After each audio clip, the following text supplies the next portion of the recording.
उसे गुमा है कि मेरी उड़ान कुछ कम है। उसे गुमा है कि मेरी उड़ान कुछ कम है। मुझे यकीन है कि ये आसमां कुछ कम है। देश के युवाओं द्वारा तालियों की ये गड़गड़ाहट महज तालियां नहीं है, ये वो भरोसा है जो प्रधानमंत्री नरेंद्र मोदी देश के ऊर्जावान युवाओं पर करते हैं, भारत के युवाओं के सामर्थ्य पर करते हैं। पीएम मोदी जानते हैं कि पूरा आसमान ही भारत के युवाओं की आकांक्षा और उनके हौसले के आगे कम पड़ जाएगा। मैं हमेशा कहता हूं कि युवा सपनों को, आकांक्षाओं को रोकना नहीं चाहिए, उन्हें उन्मुक्त गगन में उड़ने देना चाहिए, क्योंकि युवा नए आइडिया से, फ्रेशनेस से वो भरा हुआ होता है। ऊर्जा होती है, तेजस्विता होती है, शार्पनेस होती है, उस पर अतीत का बोझ नहीं होता। ऐसे में चुनौतियों और समस्याओं से निपटने में वो अधिक सक्षम होता है। साथियों, देश की, समाज की समस्याओं को सुलझाने के लिए आपकी जो अप्रोच है वो न्यू इंडिया को और मजबूत करने वाली है। एक चाय वाले से प्रचारक, प्रचारक से मुख्यमंत्री और मुख्यमंत्री से प्रधानमंत्री बनने तक का उनका यह सफर बहुतों के लिए प्रेरणादायक है, खास तौर पर युवाओं के लिए। पीएम मोदी अपनी योजनाओं के केंद्र में गरीबों और वंचितों को तो रखते ही हैं, पर उनकी भविष्य की योजनाओं का केंद्र तो देश के युवा ही होते हैं। युवाओं और बच्चों से साल भर वो अलग अलग माध्यमों से जुड़े रहते हैं, चाहे परीक्षा पे चर्चा हो या चंद्रयान छोड़े जाने के कार्यक्रम में बच्चों की भागीदारी। इन बच्चों में वो देश का भविष्य देखते हैं, तो बच्चों को भी प्रधानमंत्री में अपना अभिभावक, अपना दोस्त नजर आता है। पीएम मोदी छात्र के मन से परीक्षा का डर निकालने के लिए परीक्षा पे चर्चा करते हैं, तो परीक्षा के गुर बताने के लिए, बच्चों का हौसला बढ़ाने के लिए एग्जाम वॉरियर्स किताब भी लिखते हैं। समस्या तब होती है जब हम एग्जाम को ही जैसे जीवन के सपनों का अंत मान लेते हैं। दरअसल एग्जाम जीवन को गढ़ने का एक अवसर है। ये राय मैं पीएम के रूप में नहीं दे रहा हूं, लेकिन एक दोस्त के रूप में बताऊं। युवा भी पीएम मोदी से वाकई ऐसे जुड़ते हैं जैसे वो किसी अपने मित्र से बात कर रहे हों। अपनी समस्या पीएम से साझा करने में उन्हें कोई दिक्कत नहीं होती। माननीय प्रधानमंत्री महोदय, मैं क्रिस्टी सैकिया केंद्रीय विद्यालय आईआईटी गुवाहाटी की 10वीं कक्षा की छात्रा हूँ और समस्त असम वासियों की ओर से आपको प्रणाम। सर, नई पीढ़ी की एक बच्चे के तौर पर हम अपने पेरेंट्स और अपने बीच की जनरेशन गैप को हमेशा कम करना चाहते हैं। तो प्राइम मिनिस्टर सर, हम ये किस प्रकार कर सकते हैं? कृपया अपने मार्गदर्शन दीजिए। क्या नाम बताया बेटा? सर, क्रिस्टी सैकिया। इतनी बढ़िया हिंदी कैसे बोल लेती हो? धन्यवाद सर। चलिए, आपका सवाल तो बहुत अच्छा है। एक विद्यार्थी के रूप में आपने जो सवाल पूछा है उसके लिए मैं आपकी बहुत सराहना करता हूं। ये बताता है कि आप उस मुद्दे को लेकर कितने संवेदनशील हैं। आलोचकों को लग सकता है कि कौन सी बड़ी बात है, पर विरोधी और आलोचक इसमें छिपे गूढ़ अर्थ को समझें तो पाएंगे कि पीएम मोदी का ये प्रयास देश के करोड़ों युवाओं को प्रेरित करता है, उनके सपनों को नया आयाम देता है। देश की नई शिक्षा नीति के जरिए पीएम मोदी बच्चों व युवाओं में छुपे वैज्ञानिक और इंजीनियर ही नहीं बल्कि छुपे चित्रकार और गीतकार को भी जगाना चाहते हैं, ताकि वो जितनी गहराई से विषय को समझें उतनी ही शिद्दत से मानवीय संवेदनाओं को भी महसूस करें। प्रयास यही है कि भारत की एजुकेशन और आधुनिक बने, मॉडर्न बने, यहाँ के टैलेंट को भरपूर अवसर मिले। साथियों, इस कड़ी में कुछ दिन पहले देश की नई एजुकेशन पॉलिसी का ऐलान किया गया है। ये पॉलिसी 21वीं सदी के नौजवानों की सोच, उनकी जरूरतें, उनकी आशाओं, अपेक्षाओं और आकांक्षाओं को देखते हुए बनाने का व्यापक प्रयास हुआ। पीएम मोदी अच्छी तरह जानते हैं कि शिक्षा ही किसी देश को महानता की ओर ले जाती है और हमारी शिक्षण परंपरा तो वैसे भी उच्च रही है, पर न्यू इंडिया के लिए नई शिक्षा नीति की आवश्यकता को समझते हुए इस पर बल दिया गया। भारत को हायर एजुकेशन का ग्लोबल हब बनाने के लिए हमारे युवाओं को कॉम्पिटिटिव बनाने के लिए क्वालिटेटिव और क्वांटिटेटिव हर स्तर पर कोशिश की जा रही है। साथियों, आजादी के इतने वर्षों के बाद भी साल 2014 से पहले तक देश में 16 IITs थी।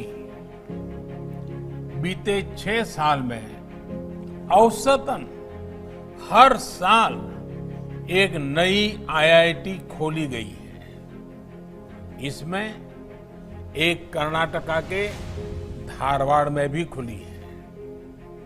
2014 तक भारत में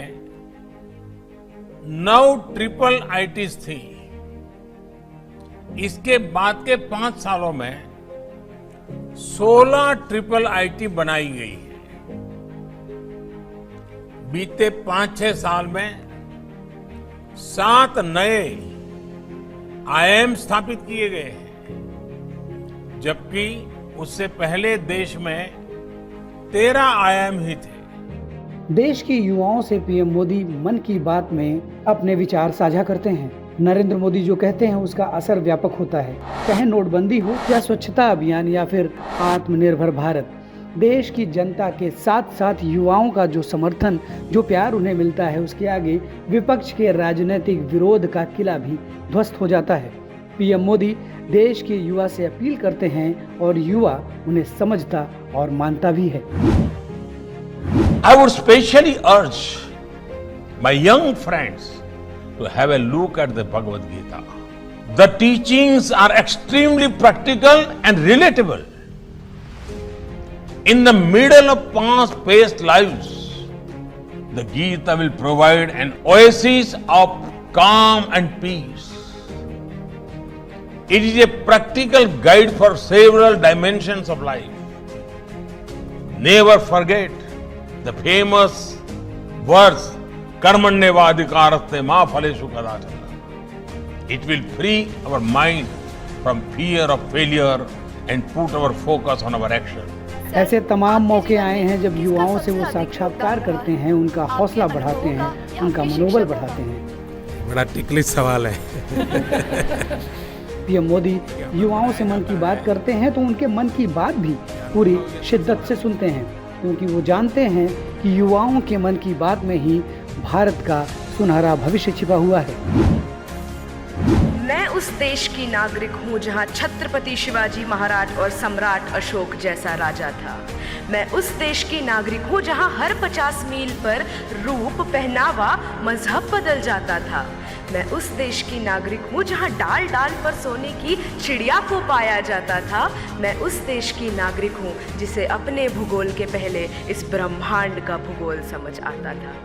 A very frenetic morning to Honorable Prime Minister Sir, respected Minister Sir.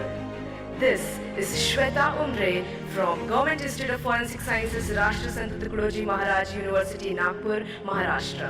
Today, I will be speaking on the topic connecting India economically, culturally and geographically. The population, what an amazing and dynamic population Bharat has. Any country with good population will be empowered with a good human resource. That is why the population of our country is the pride of our nation, and that is why the population should be cultured. What is culture? Culture or Sanskriti is something that is born from within, which is why it has got to do nothing with caste, creed or religion. Which is why we need more policies like the 10% reservation, which is not on the basis of majority, minority or cultural beliefs, but just on the basis of common needs of the people that brings us together as one. So when the population is one and when a Sanskriti is established, it leads to a good economy. ये हैं देश के युवा जिनके कंधे पर है new India के सरोकार, और जब युवा अपने मन की बात देश के प्रधानमंत्री से करते हैं तो स्वाभाविक है कि उनकी आकांक्षाओं को खुला आसमान मिलता है। आप लोग टेंशन में है क्या?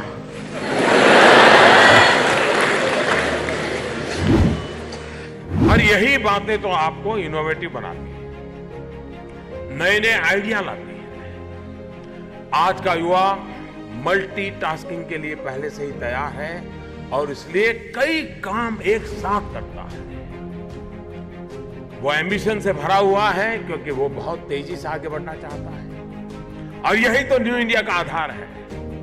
साथियों, हमारी सरकार ने देश के युवाओं को सपनों को साकार करने के लिए युवाओं में आत्मविश्वास बढ़ाने के हर संभव प्रयास किए। हमारा यह स्पष्ट मानना है कि युवाओं को अवसर मिलने चाहिए, अवसरों को समानता मिलनी चाहिए।